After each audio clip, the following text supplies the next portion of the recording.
M.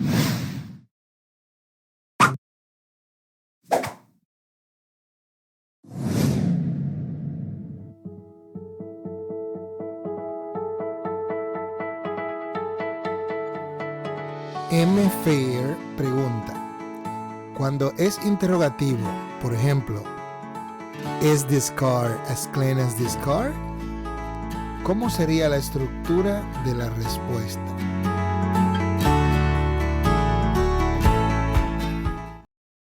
Hola, antes de abordar tu pregunta, me gustaría hacerte una observación sobre el uso de los demostrativos en esta oración.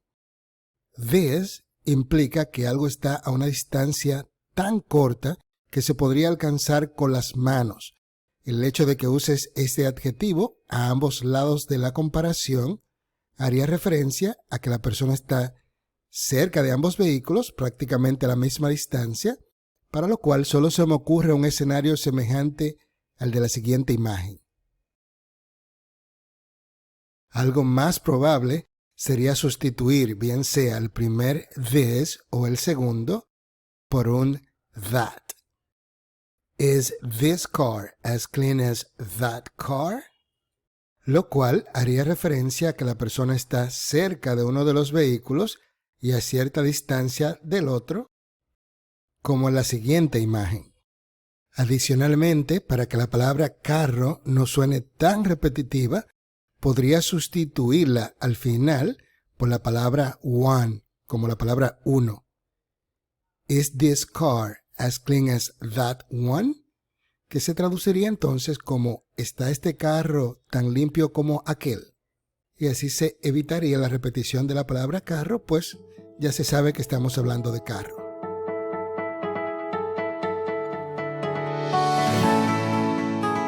Respondiendo ahora a tu pregunta, ¿qué tenemos aquí? Una forma del verbo to be, que en su forma de pregunta hemos aprendido ya que va delante del sujeto. Entonces, ¿qué se hace cuando se quiere cambiar una pregunta a un enunciado positivo con este verbo? Se rota, ¿verdad?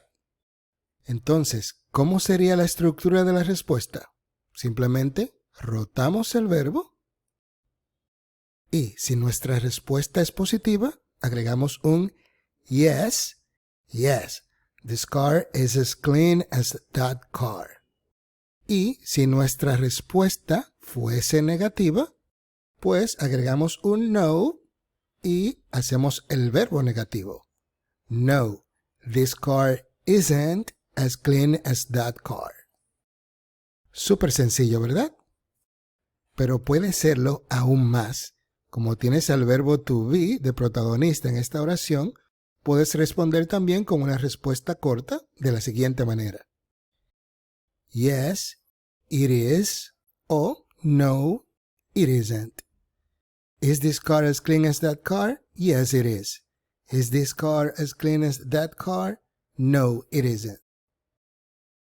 Esta estructura es la misma, sin importar que el verbo estuviera en el pasado.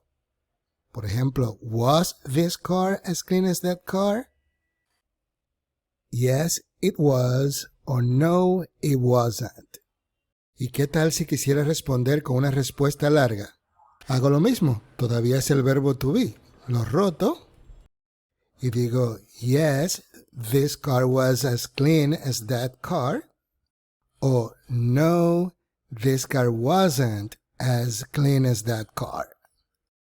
Ya me fui un paso más lejos de tu ejemplo, pero me iré otro. ¿Y qué pasa si en lugar del verbo to be, tengo cualquier otro verbo?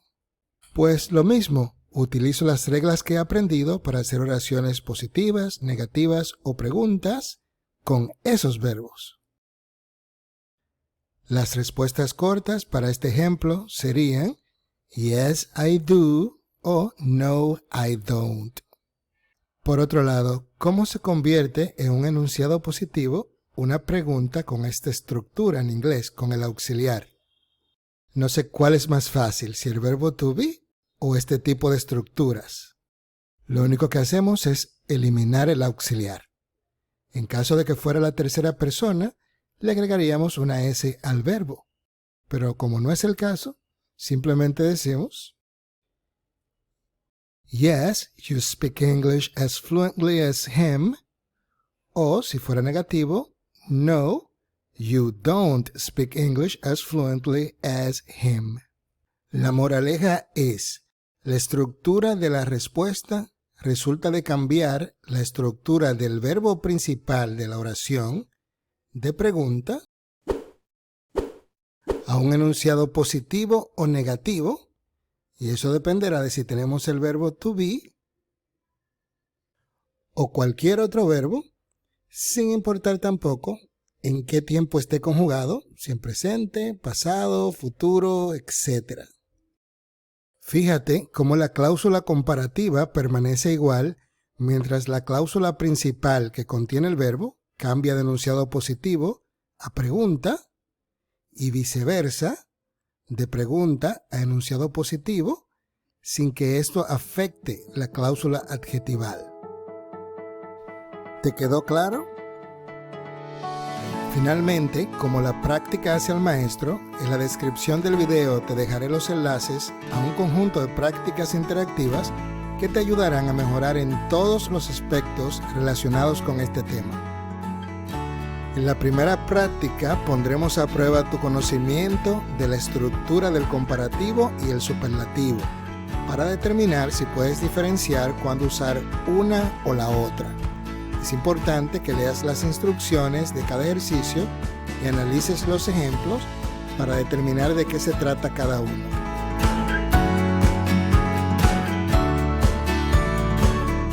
El segundo ejercicio tiene que ver con tu capacidad de cambiar del comparativo de desigualdad, es decir, usando ER y more, al comparativo de igualdad usando la estructura que acabamos de estudiar, as. Así que este ejercicio te será muy útil. En el tercer ejercicio harás el proceso inverso, cambiando de la estructura as al comparativo de desigualdad con ER y more. Finalmente, practicarás un comparativo que, a pesar de ser muy usado, pocas veces se aprende en las clases de inglés regulares, que es el doble comparativo, usando la estructura de more than more. Si tuvieras dificultad con cualquiera de estos temas, no te debes preocupar, pues he creado esta lección en donde doy la clave de respuesta, explicando la razón de cada respuesta una por una. Con esto concluyo, deseándote éxitos en el aprendizaje de este nuevo idioma. Hasta la próxima. Así concluimos con esta lección. Espero que te haya sido útil. Si así lo fue, por favor, apóyame para seguir creando este tipo de contenido, dándole like y suscribiéndote al canal. Hasta la próxima.